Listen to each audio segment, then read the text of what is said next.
Hello guys, namaskar, Jai Jagannath and welcome back to my YouTube channel Teaching with SRT को। तो previous class रे आमे अहमदाबाद लुगा कारखाना आंदोलन एवं रावलात आईन विरुद्ध रे आंदोलन विषय रे पढ़िथिले। तो आजिर एही क्लास रे आमे जालियानावालाबाग हत्याकांड विषय रे पढ़िबा।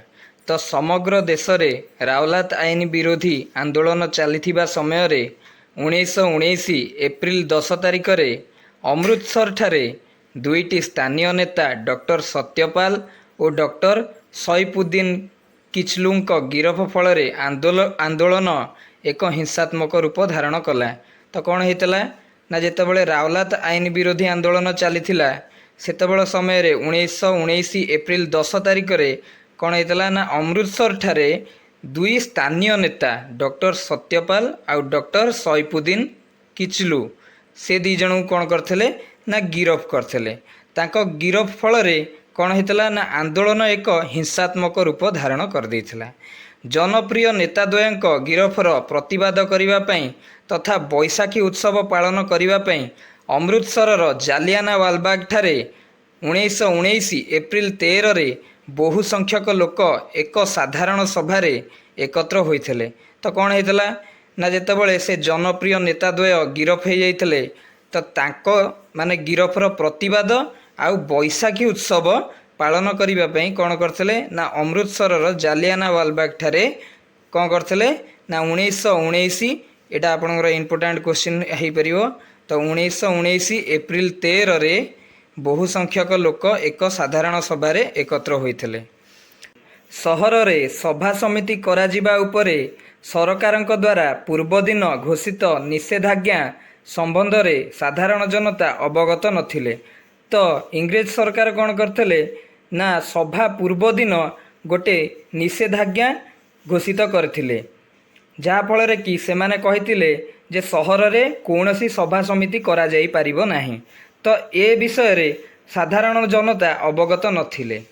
अमृतसर सामरिक मुख्य जेनेराल डायर हठात दले सैनिक नहीं कौन करथिले ना सभास्थल रे पहुँची बिना सतर्क सूचना रे निरस्त्र और निरीह लोक मानक उपरकू कौन करथिले ना गुली वर्षण करले।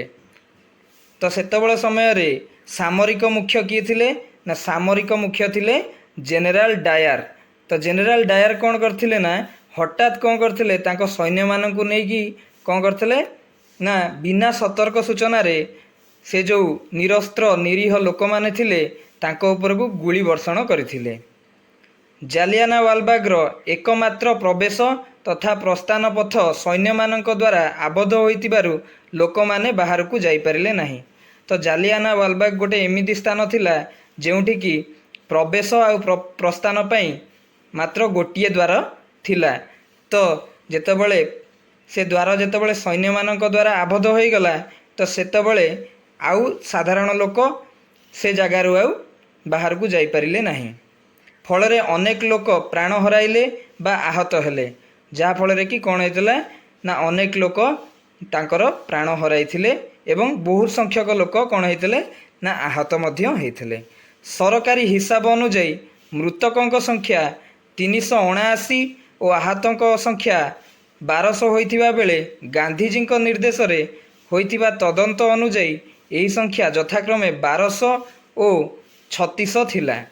तो सरकारी हिसाब से माने जेतेबेले करथिले इंग्रेज माने तो तांको हिसाब अनुଯାयी मृतकों संख्या केते थिला ना 379 थिला आ आहतों संख्या थिला केते ना 1200।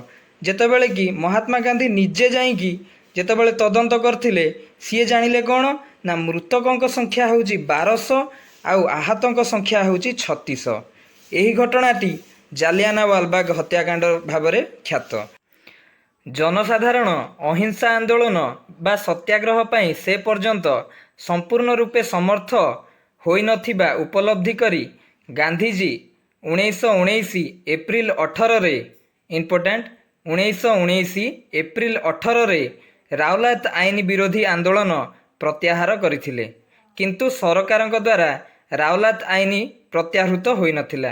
तो कौन होता ना महात्मा गांधी आंदोलन को कौन करथिले ना प्रत्याहार कर देइथिले किंतु सरकार से आईन को प्रत्याहृत करि नथिले। ଗାନ୍ଧିଜୀଙ୍କ ଏହି ଆନ୍ଦୋଳନ ଲକ୍ଷ୍ୟ ପୂରଣ ଦିଗରୁ ବିଫଳ ହୋଇଥିଲେ ସୁଦ୍ଧା ଏହା ଗାନ୍ଧିଜୀଙ୍କୁ ଜଣେ ବହୁ ପ୍ରତିଭା ସମ୍ପନ୍ନ ସର୍ବଭାରତୀୟ ନେତା ଭାବରେ ପ୍ରତିଷ୍ଠିତ କରିପାରିଥିଲା।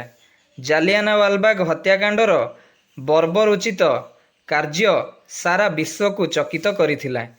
ତ ମହାତ୍ମା ଗାନ୍ଧୀଙ୍କର ଏହି ଆନ୍ଦୋଳନ କ'ଣ ହେଇଥିଲା? ବିଫଳ ହୋଇଥିଲା ସତ, କିନ୍ତୁ ଗାନ୍ଧିଜୀଙ୍କୁ ଜଣେ ବହୁ ପ୍ରତିଭା ସମ୍ପନ୍ନ ଭାରତୀୟ ନେତା ଭାବେ ପ୍ରତିଷ୍ଠିତ କରିପାରିଥିଲା।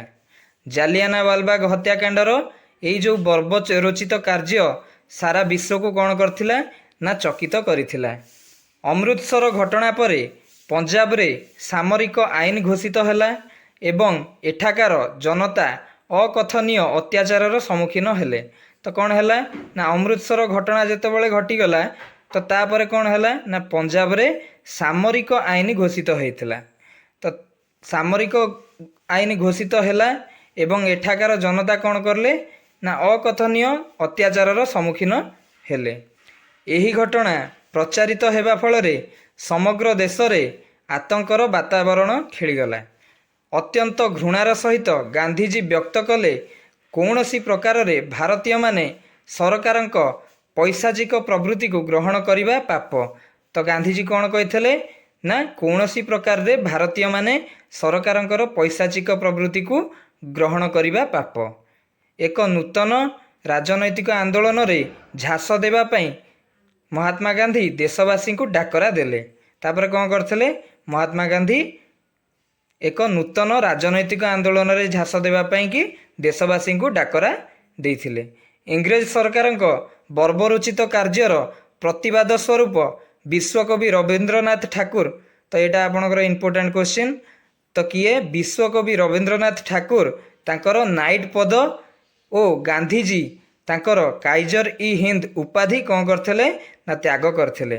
ତ ଏଠି ଲେଖା ହେଇଛି ତୁମେ ଜାଣିଛ କି କୌଣସି ବ୍ୟକ୍ତିର ମହତ ଗୁଣ ପାଇଁ ବା ରାଜସେବା ପାଇଁ ବା ସାମରିକ କ୍ଷେତ୍ରରେ ଅସାଧାରଣ ବୀରତ୍ୱ ପାଇଁ ଇଂରେଜ ସରକାରଙ୍କ ଦ୍ୱାରା ପ୍ରଦତ୍ତ ନାଇଟ୍ ପଦ ଉକ୍ତ ବ୍ୟକ୍ତିଙ୍କୁ ସାର୍ ଉପାଧିରେ ଭୂଷିତ କରୁଥିଲା। ତ ଆଉ କ'ଣ ନା କାଇଜର ଇ ହିନ୍ଦର ଅର୍ଥ ହିନ୍ଦୁସ୍ତାନର ସମ୍ରାଟ। ଏହା ଗାନ୍ଧିଜୀଙ୍କୁ ଇଂରେଜଙ୍କ ଦ୍ୱାରା ଭାରତରେ ତାଙ୍କର ଅସାଧାରଣ ନେତୃତ୍ୱର ସ୍ୱୀକୃତି ସ୍ୱରୂପ ପ୍ରଦାନ କରାଯାଇଥିଲା। ତ ଏଇ ଦୁଇଟି ପଦବୀ ଆଉ ଉପାଧି କ'ଣ କରିଥିଲେ ନା ମହାତ୍ମା ଗାନ୍ଧୀ ଆଉ କିଏ ନା ରବୀନ୍ଦ୍ରନାଥ ଠାକୁର କ'ଣ କରିଥିଲେ ନା ତ୍ୟାଗ କରିଥିଲେ। ତ ଏତିକିରେ ଆମର କ'ଣ ହେଉଛି ନା ଜାଲିଆନାୱାଲାବାଗ ହତ୍ୟାକାଣ୍ଡ ବିଷୟଟି ସରୁଛି।